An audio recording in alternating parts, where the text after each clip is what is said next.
is there? Significantly more flexible. What? Okay. Okay.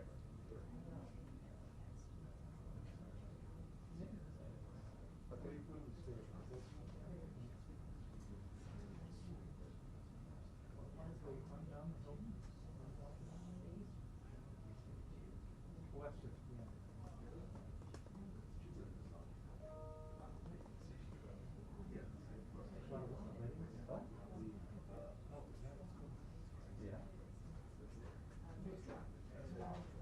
I don't know. How do you do it?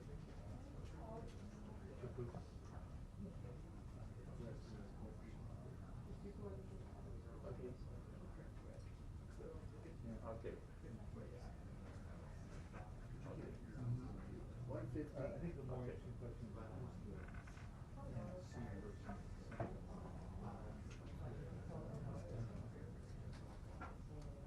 we can what's going on so we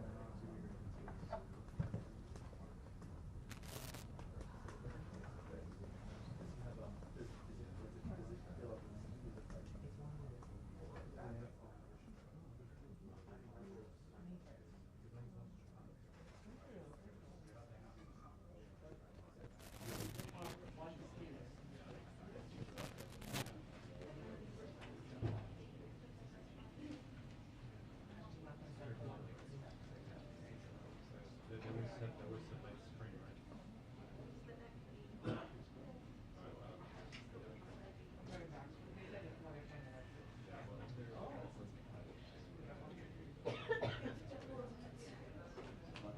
thanks for taking me because there's a world that I don't still have to be honest with You say that now. I do say that.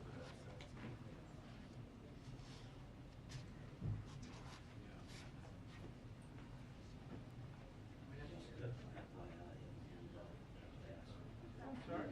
Give a list of all the White House people who Getting away accepted from invitation. space. Turn them into the 6 people. That's usually a good sign. Okay, good.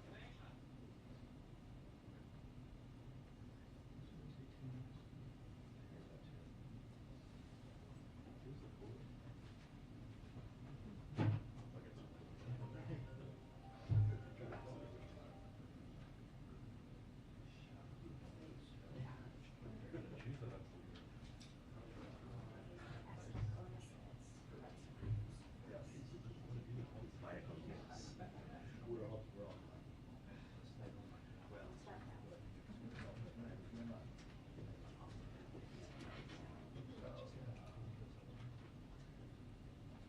Or smoke, because we get caught by seats.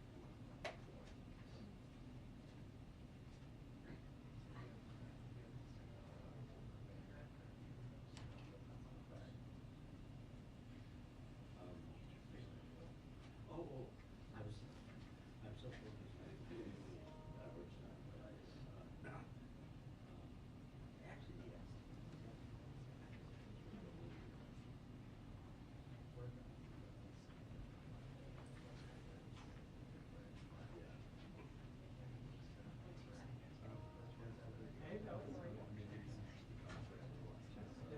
I have a proposal for you. So, sitting in the White House press room waiting for the job. I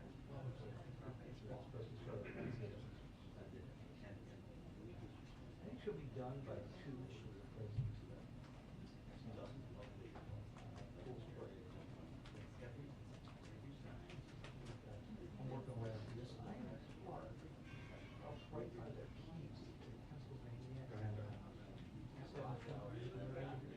right there. I said some nice outdoor space.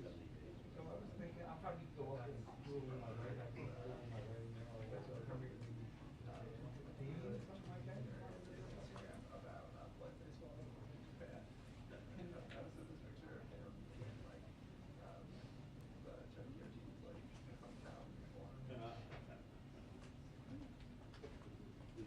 Oh, it's good.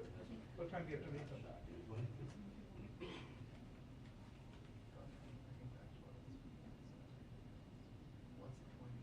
You know, it might be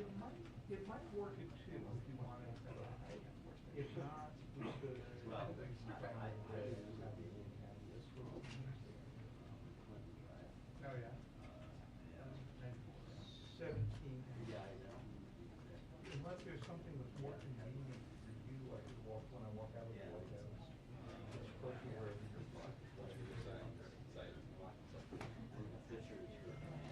So let's try this, let's aim for 2 o'clock, and what I'll do is, I will.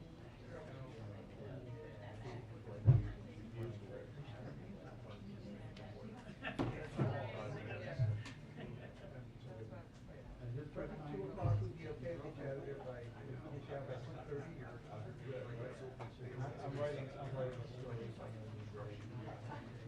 Okay, so we have a couple things to catch up on, your, house plan, here, it's kind of the way. I kept checking where, I always assumed it was delayed, but I never saw it.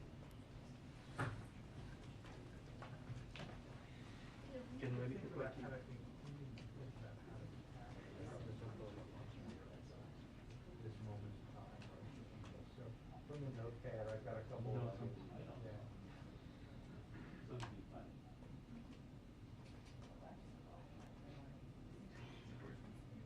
Yeah, people do it. I didn't know, I did hear I didn't have a day job. Like Kennedy School, we had, talking on this 2 times a week. So, okay. No, I'm sorry. I auctioned it off.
You're gonna stay here? I think I'll try the shot.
screen. Oh my God. Yikes.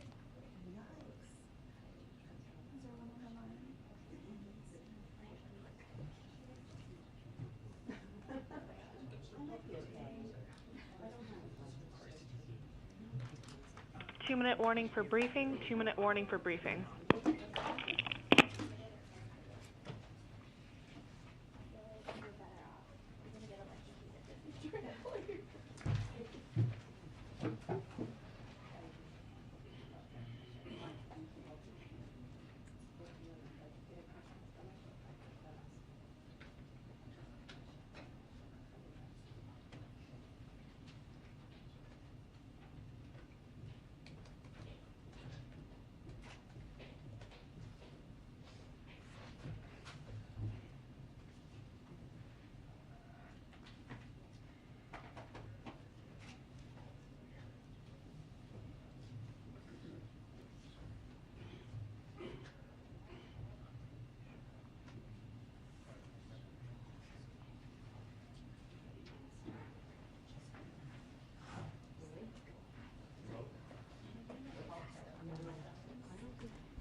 Hi, everyone. Hi, good afternoon.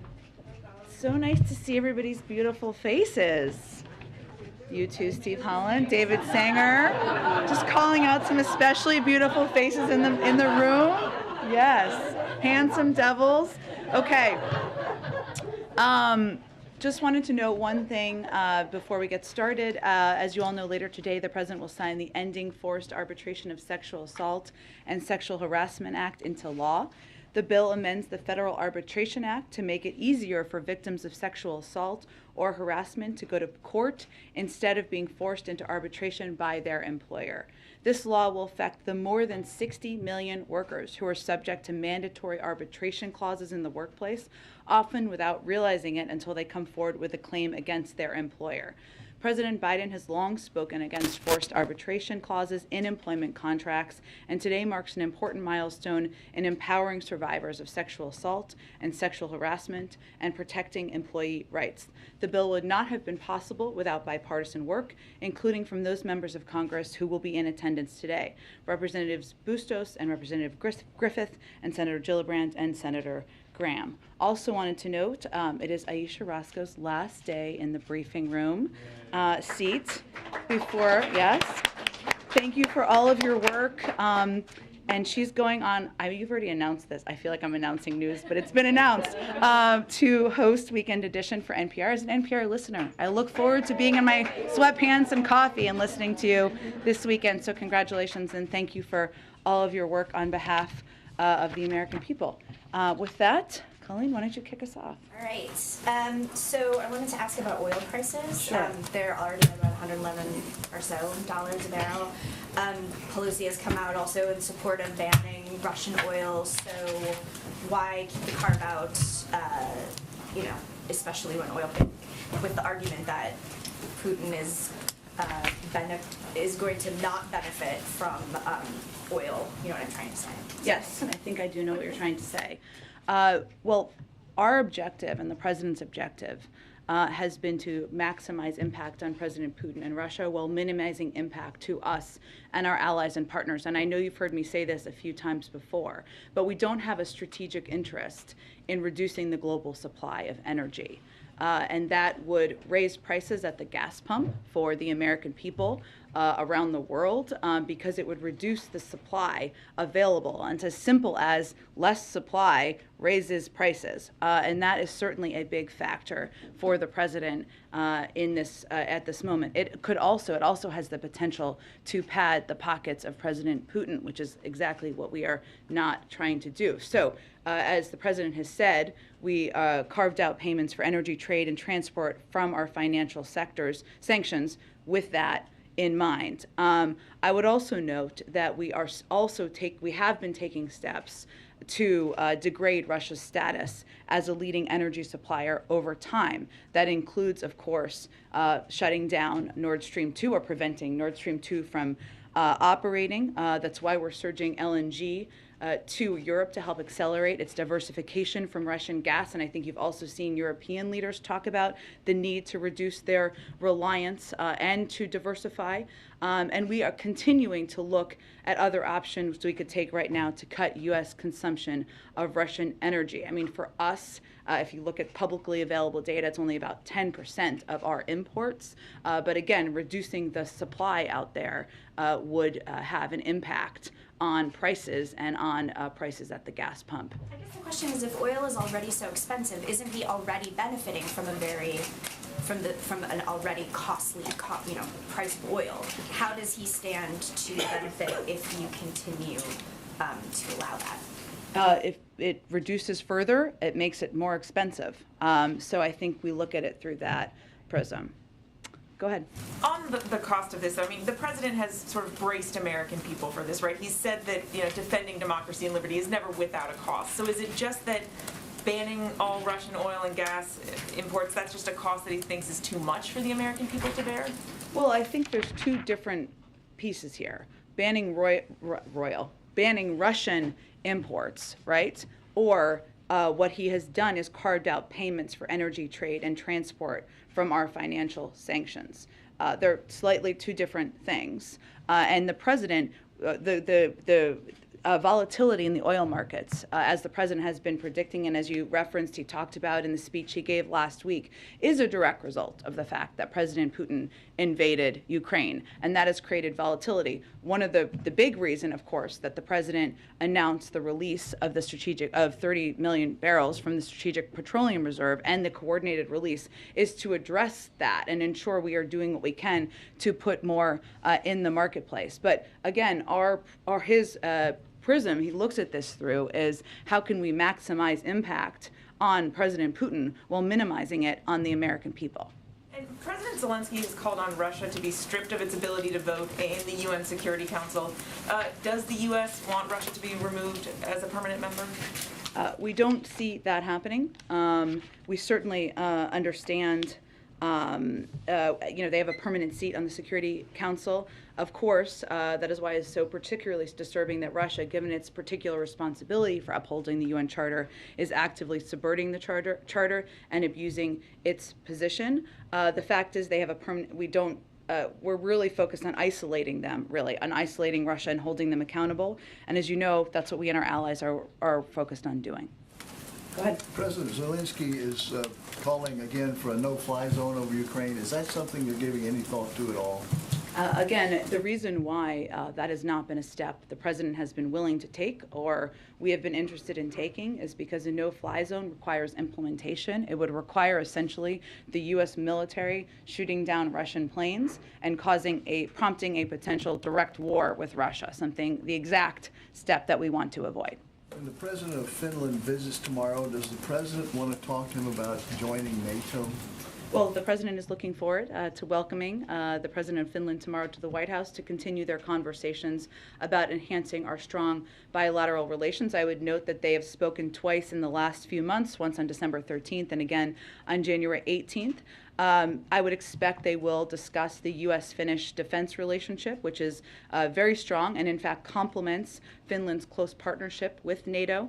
Along with Sweden, Finland's status is as an enhanced opportunity partner for the alliance, which helps ensure strong defense and close security ties in the Baltic Sea region. But it remains for any country, up to that country and up to members of NATO to determine any path forward there. And lastly, Russia's been cracking down on independent media and dissent at home. What's your reaction to that?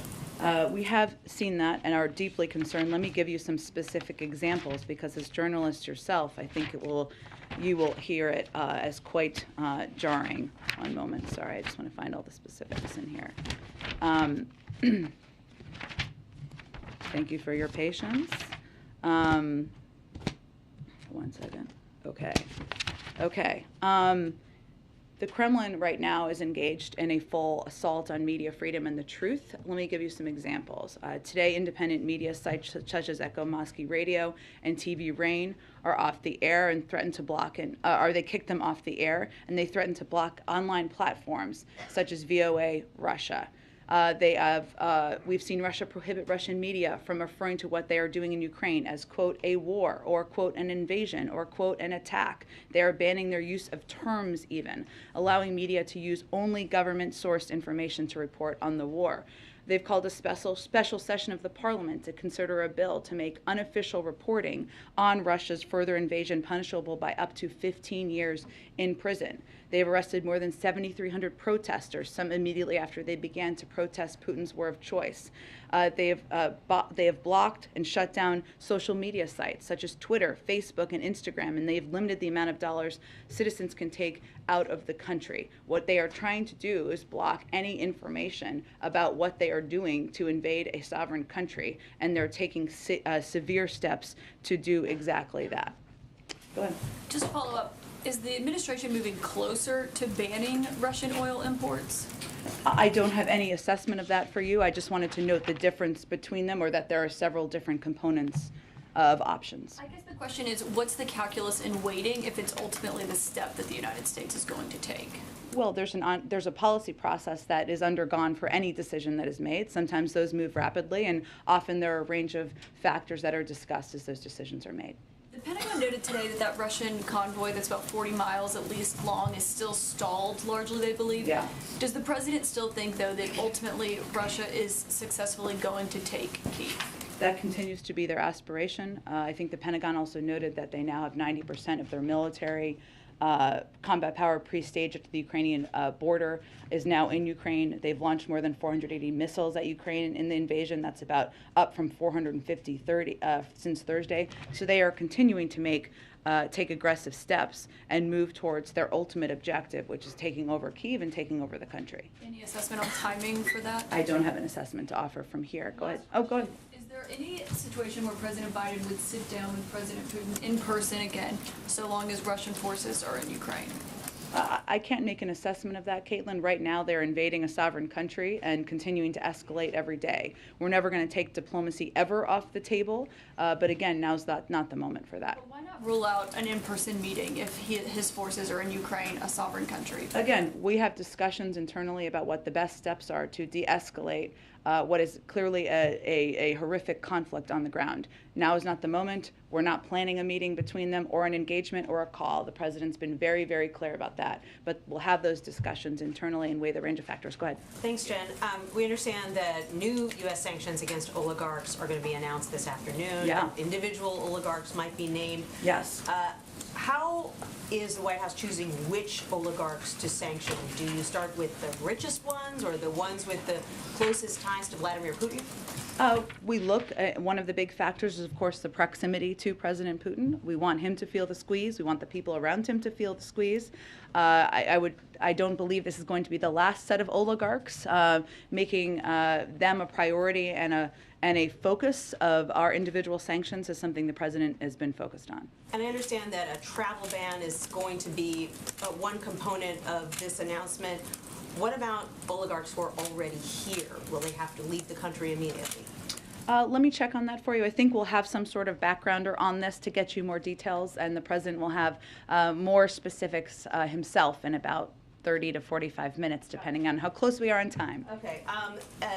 The president announced the other night a ban on Russian aircraft traveling over U.S. airspace. As far as you know, have there been any incursions on U.S. airspace by the Russians since then? And what would the U.S. do if a Russian aircraft were to violate that airspace? I'm not aware of any incursions. I'm certainly happy to check on that, and I can check. I'd really point you to the FAA on that, but and I'll see if there's more we can offer. Okay, and then finally, we all saw the news about the January 6th committee and their belief that there was criminal activity.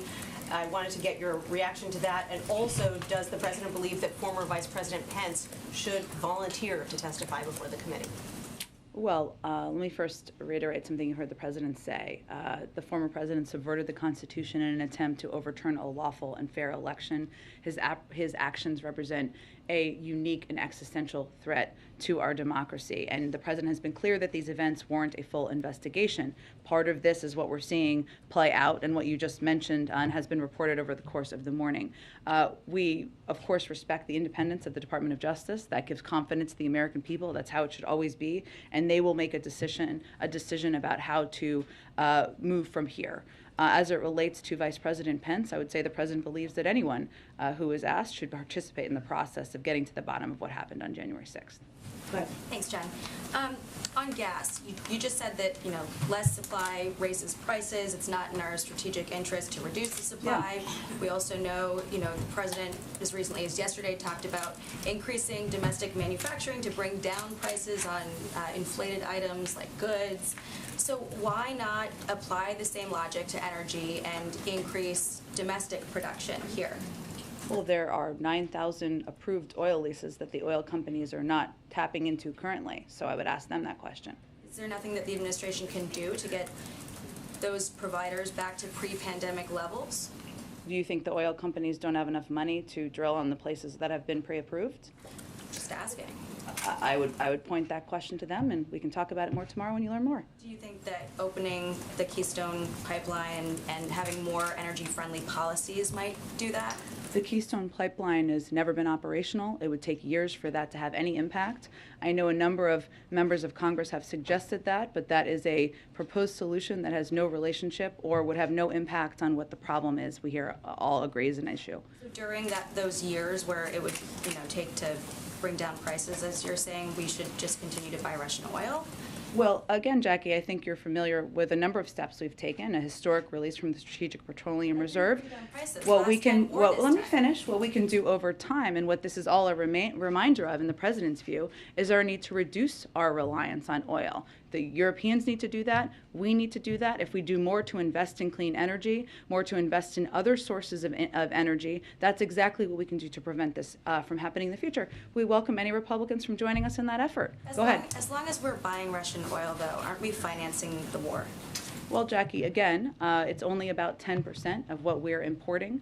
I've not made any announcement about any decision on that front, but our objective here and our focus is making sure that any step we take maximizes the impact on President Putin and minimizes it on the American people. And anyone who's calling for an end to the carve-out should be clear that that would raise prices. Go ahead. Thanks, Jen. On the oligarch sanctions, I know they haven't even been announced yet. Yeah. But I'm wondering if you could tell us, if there are criteria that you've laid out for them to eventually get unsanctioned. So the idea being that you would incentivize them to pressure Vladimir Putin to end the war by laying out certain criteria that would essentially get them unsanctioned. That's an interesting question. I mean, right now, obviously, we're in the middle of an invasion, so I don't think now is the moment where we are giving anybody that sort of an off-ramp, but I can certainly check if there's more that we have conveyed to them. What about the broader or universal sanctions? I mean, same answer, that there's no real criteria being laid out of what steps the Kremlin needs to take for them to get unsanctioned. I mean, I think right in this moment, they're marching toward Kyiv with a convoy and continuing to take reportedly barbaric steps against the people of Ukraine. So no, now is not the moment where we are offering options for reducing sanctions. And then one more on the domestic front. The Senator Manchin had laid out something of a counteroffer to what the president had described during the State of the Union on his domestic agenda. It was involving deficit reduction, tax reform, and drug price cuts and some climate provisions. Have you heard from him about his ideas, or is there communication, and what did you think, what did the White House think of that proposal from Senator Manchin? There have been ongoing communications with every member of the Senate, Democratic Senate, and many, many, many Republicans. I'm not going to detail those from here. The president has conveyed that he sees a lot of components where there should be broad agreement on in what he has proposed. And he talked about them the other night. Some of them is the ability to negotiate the cost of prescription drugs. Everybody thinks the cost of prescription drugs should be lower. The president certainly believes in taking steps to reduce the deficit. This government, we reduced the deficit over the course of last year. That's something he already has a record of doing, and obviously taking steps to make the tax system more fair is something he believes in. But there are a lot of components that there's a lot of passion behind on Capitol Hill, and there need to just be continued conversations about that. Go ahead. I want to ask you about the emergency funding Sure. request that's sent up to the Hill this morning. Yeah. About a third of it would go toward medical countermeasures, the antivirals the president talked about, Yeah. the State of the Union, the antibodies. Do you see us getting to a point where the availability of these treatments might mean that vaccine requirements are neither necessary nor justifiable? I don't think I can make a prediction of that at this point in time. I mean, the vaccine is still the best and most effective way, and the doctors will say this, right, to protect people from hospitalization and death. The pills are certainly an important development, scientific development, but the best step anyone can take continues to be to get vaccinated. A quick question follow-up to Jordan's here about the management's proposal to Build Back Better. The management says is dead. Is the transformation formalized here? Is it no longer Build Back Better, now Building a Better America? That is formal. But no one cares about the name in the American public. They care about what's in it and what it's going to do. And so that's what we're most focused on. Go ahead. Jen, thank you. I have a couple. I want to try Sure. one more on the potential oil ban. Yep. It feels like because you now have Republicans and Democrats calling on the administration to ban oil from Russia, as you've laid out, there are a range of different options under consideration. What would the administration need to see in order to make a final decision? Need to see how. Tell me more. Happening on the ground. What would need to happen in order to prompt a final decision on an oil ban? I don't know that we look at it exactly through that prism. Obviously, we have not held back in taking significant historic steps that are crippling the Russian economy right now. I think there's no question about that, and the president has led the world in doing exactly that. But what factor we're looking at here is the impact on the gas pump for Americans and reduction of supply in the marketplace. A reduction of global supply would have an impact on raising prices. So that's the prism we look at it through. There are some interim steps that could be taken instead of a full outright ban that would potentially mitigate the costs on gas prices. Is there a sense that this is at a tipping point and that some of those interim options? We are continuing, Kristen, to look at other options. We could take right now to cut U.S. consumption of Russian energy, but in the context of maintaining a steady global supply of energy. So that's what we're trying to balance. Okay, let me ask you, is there any discussion about sharing U.S. intelligence with the Ukrainians about what is happening on the ground in real time? We have been sharing it real time. You have been. Okay. And is there a sense that the communication has been enough to give them what they need in order to be in a defensive posture, in order to fend off the Russian forces to the best of their abilities, to the extent that they can? Well, without getting too far into details of what we do, for obvious reasons, we have consistently been sharing intelligence that includes information the Ukrainians can use to inform and develop their military response to Russia's invasion. That has been ongoing, and reports that suggest otherwise are inaccurate. The world is watching as this convoy is lined up outside of Kyiv. Mm-hmm. The U.S. has been very clear you're not going to send in military forces. Is there anything the West can do to stop the convoy in its tracks, short of military action? Are there any possibilities that are under discussion?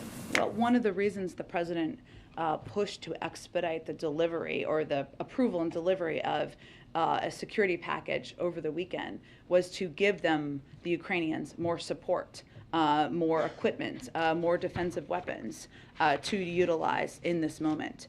But we are not reconsidering or taking steps that would prompt a war between the United States and Russia. And if I could, there was a little bit of breaking news as we were coming out Okay. here. You may or may not be aware of it. Ukraine has said it's agreed with Russia to create safe corridors backed by ceasefires to evacuate civilians, deliver aid. Is the U.S. aware of this? Will the U.S. assist in this? What can you tell us? We will continue to assist efforts supported by the Ukrainians. I obviously haven't talked to our national security team about this yet. I will venture to do that, and we can get you all any more specifics from here after the briefing, if that's helpful. Go ahead. Thank you, Jen. President Putin spoke today with Saudi Crown Prince Mohammed bin Salman about the sanctions Russia is facing and specifically about global energy supply. Given the volatility of oil prices, does President Biden have any plans to talk to the Saudi Crown Prince? Well, a couple of weeks ago, I would note, Brett McGurk and Amos Hochstein made a trip to Saudi Arabia to talk about a range of issues, including global energy markets, as well as Yemen. And we will continue to have a range of ways we engage with the Saudis. The President has no plans to talk to the Saudi Crown Prince? I don't have anything to predict for you at this point in time. And President Zelensky has said Russia's actions clearly constitute a war crime. UK Prime Minister Boris Johnson also said that Russia's targeting of civilians fully qualifies as a war crime. The President wouldn't go that far when he was asked yesterday. Why has he been reluctant to label Russia's actions a war crime? Well, there's a process, and we have stood up a process internally, an internal team, to assess and look at and evaluate evidence of what we're seeing happen on the ground. That is a standard part of our process in the U.S. government. I would note that we work very closely with our international partners, and we will provide any information that we surface through that process. I think we've seen on the ground that reports of a range of barbaric tactics, of reports of targeting civilians. That's all factors that we look at. And again, that process that has been stood up would provide any information to the ICC or any other international body taking a look at this. Go ahead. Excuse me. Are there any discussions now, or have you guys had in recent days, I guess it feels like weeks, with European allies about preparing staging zones for Ukrainian insurgency, perhaps to provide training, other assistance? Well, right now our focus is on supporting the current Ukrainian government and leadership, and that includes expediting assistance, expediting military defense assistance, engaging closely with them, and we'll stay focused there. Representative Adam Smith today on MSNBC said that the United States, is providing some intelligence to the Ukrainians, but not providing the type of real-time and targeting that you see U.S. military getting in war. So why is arming the Ukrainians with Stingers and Javelins appropriate, but not providing them targeting intelligence for those weapons? Well, I think this is similar to what Kristen just asked. I would just say that there have been a range of reports out there that are false. We can't get into details of all of our intelligence sharing for obvious reasons, but we've continued and consistently shared a significant amount of detailed, timely intelligence on Russia's plans and activities with the Ukrainian government to help Ukrainians defend themselves. We've been doing that for months. This includes information that should help them inform and develop their military response to Russia's invasion. That's what's happening, or has been happening. Go ahead, Aisha. Thank you. I know people have asked a lot about, the price of oil, but I want to come at it in a little bit of a different way. The fact is that the price of oil is high.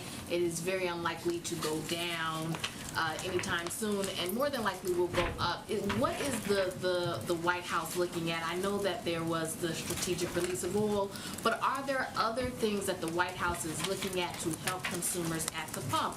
Maybe to, direct subsidies, maybe more biofuels, maybe easing the Jones Act. Oh, look, what is the plan for Americans who are going to have to be living with these high oil prices?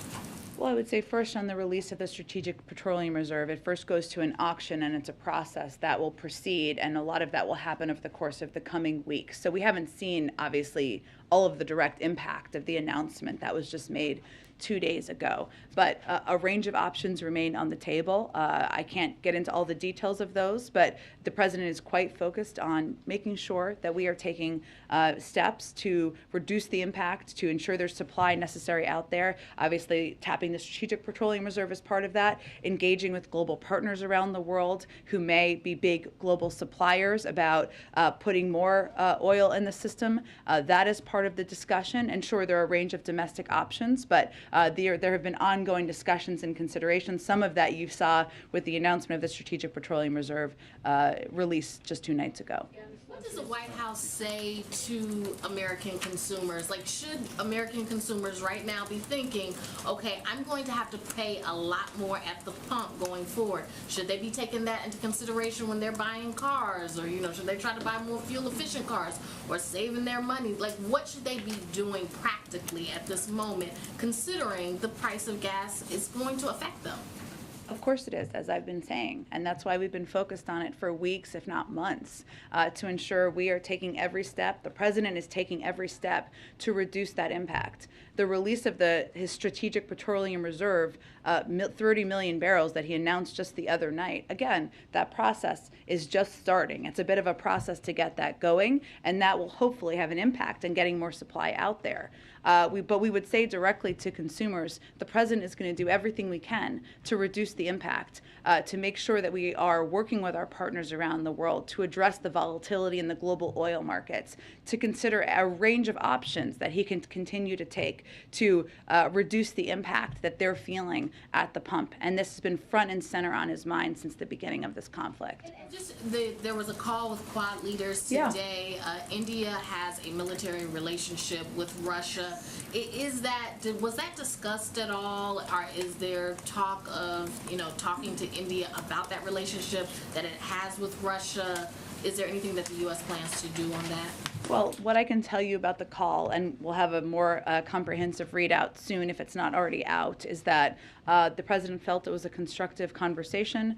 He asked members, he suggested, or they all discussed, I should say, having members of their national security team follow up from there. But I'm not going to get into more details about the conversation beyond that. Go ahead. Thanks, Jen. Pivoting to the Supreme Court. Yeah. Can you respond to some of the criticisms that Senate Minority Leader Mitch McConnell laid out about Ketanji Brown Jackson? I think he said that she won't shun court packing and that she's only had 2 opinions on the D.C. Circuit level. Sure.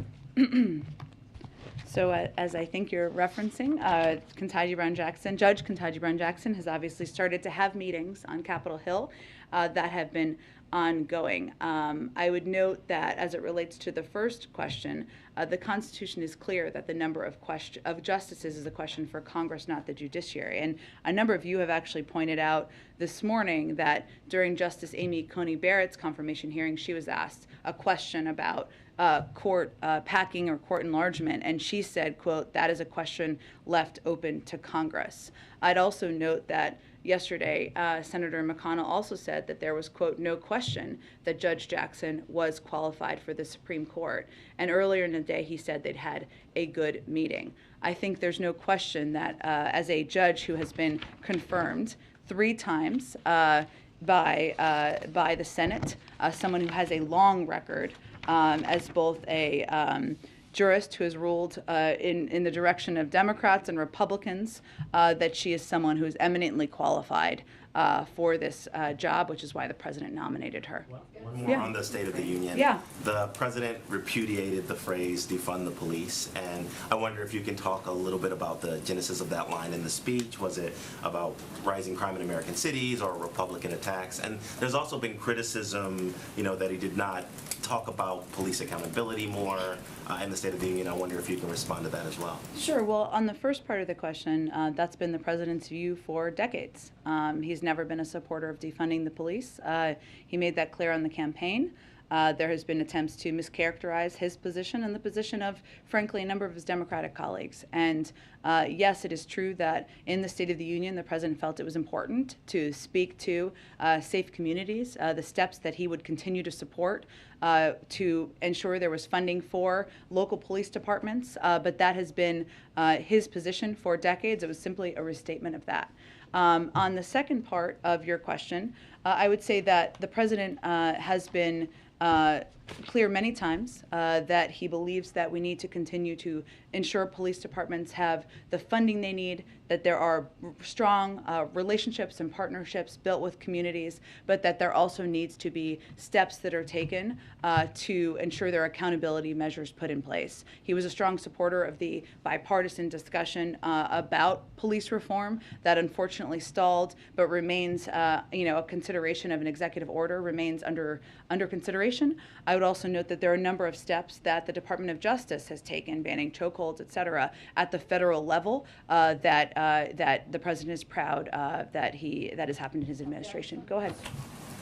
Jen, I wanted to return to this question of finding off-ramps for Putin that we discussed. So from your many years in the State Department in a situation like this, that's the first thing that diplomats begin to try to think about. You need something face-saving if you were going to get him to reduce the amount of violence and going into Ukraine. What kind of ideas are you kicking around here that might provide a way for him to find a more graceful way out of this before you've got the kind of large-scale civilian casualties you're clearly worried about? Yeah, I think, David, we have provided many off-ramps to President Putin through the course of the last several months. I know there have been a range of discussions about transparency measures, about positions of missile defense systems that have been undertaken for the last several weeks.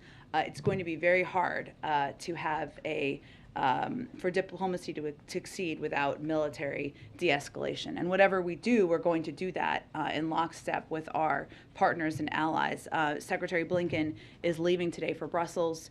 He's going to meet with NATO, the EU, and the G7 allies and partners to continue our close coordination before heading to Poland, Moldova, and the Baltic countries.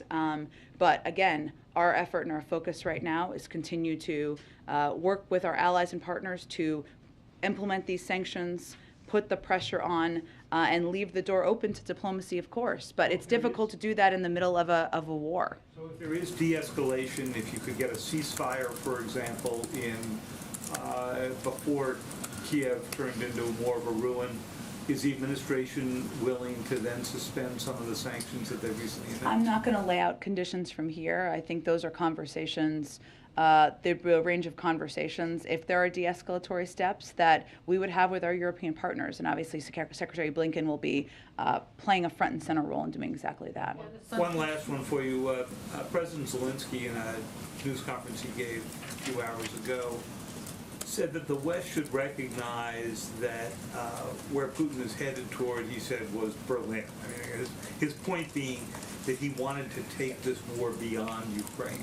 Is that the administration's current assessment based on what Putin has said in public, in his conversations with Macron, with the president, and so forth? I think we all watched the speech, which now feels like it was a year ago, but was only last week, where he made clear he had broad ambitions of what he wanted to achieve. It is also true, though, that NATO has never been more unified, thanks in part to President Putin's aggression. And there are a range of countries that are exactly in that region who are NATO partners and allies. And President Putin would have to make a decision to go into a country where there is a NATO alliance, where there's Article 5 obligations, should he decide he wants to proceed beyond. So I don't have a new assessment from here other than... If you go to Moldova or Georgia, they're not NATO members. Certainly, I understand that. But, again, David, I don't have a new assessment to offer. But we are also closely watching, of course, what President Putin does and is doing since he delivered that speech last week. But I don't have anything new beyond what he has himself said publicly. Go ahead. Pivoting back to the President's State of the Union speech, on Tuesday he said that he wants to secure our border and fix the immigration system. That's a bit of a shift from last year's speech to Congress, where he spoke more about trying to find the root causes of why people are migrating. Why was there this sort of shift in messaging, kind of focusing on securing the border? And is that a new priority, or have priorities changed on immigration for the administration? No, I would say first the bill that the president proposed on his first day in office included smarter security and border protections, and also included a more humane path for migrants entering the country. Both of those remain priorities for the president. He believes that the immigration system is broken. It's long overdue to fix it.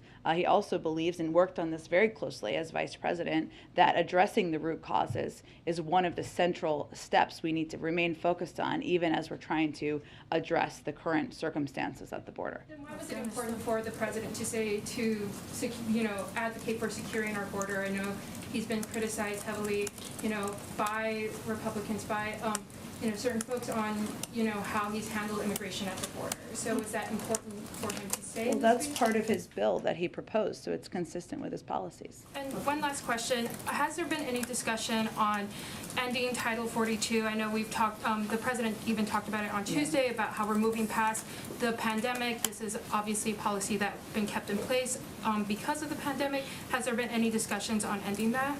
Well, that is a decision for the CDC to make. I believe Dr. Walensky said yesterday that she's reviewing that decision, so I can't get ahead of any decision she makes, but she is looking at that, and that's an assessment they make from the CDC. Go ahead, Karen. Thanks, Jen.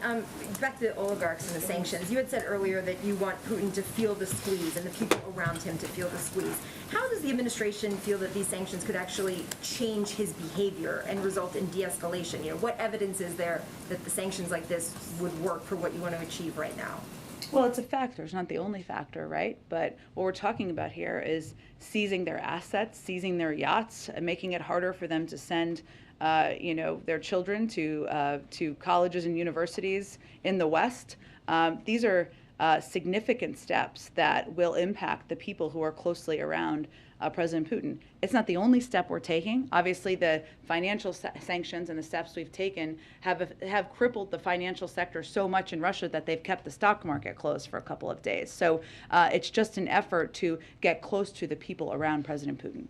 Canada announced a new program to expedite refugee arrivals and says there's no limit on how many can apply. Is there a conversation in the administration about raising the refugee cap to accommodate Ukrainians that would want to come here?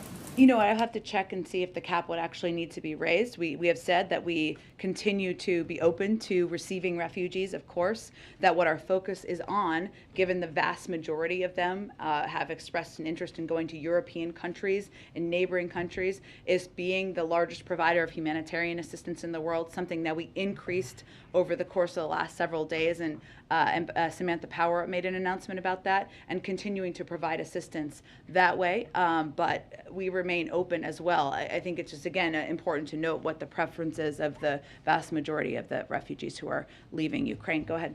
Oh, we got to wrap up in a second, but go ahead. Yeah, President Zelensky earlier said, calling for a no-fly zone again, said, if you don't have the strength to close the sky, then give me planes. Is the United States open to sending more air support to Ukraine? Again, I'm not going to get into more details of what the Department of Defense may or may not consider, but what I will tell you is that we have continued to provide a range of defensive assistance, something we have increased, only increased over the last several days, but we are not considering taking steps that would put us in direct conflict with Russia. Is there any concern with, you've laid out the explanation for why you're steering clear of sanctioning Russia's energy sector at this point. Is part of the calculation in terms of how much to ratchet up, worrying that Putin will at some point determine that the U.S. has already joined the conflict everywhere but the battlefield and will retaliate. Is that a factor in the administration's decision-making in terms of how far to go, or is that already I'm not sure I understand the question. Well, the sense that Putin may retaliate against the United States, whether through cyber attack, some other measure, is trying to avoid that and trying to maybe not go past a certain line potentially. Is that something that I the would say administration... that the sanctions, the financial sanctions that we have issued are on par with what we have done to Iran. They are significant, they are historic, and they are crippling the sector. So I don't think we have held back in any capacity, aside from making sure we're prioritizing the impact on the American people. So no, I would not say that's how we view it. Okay, everyone, I'm sorry. I'm sorry, guys. We'll do this again tomorrow, and we'll be here. Thanks, everyone. Okay, I forgot I don't have a mask. I looked. Thanks, everyone. Bye.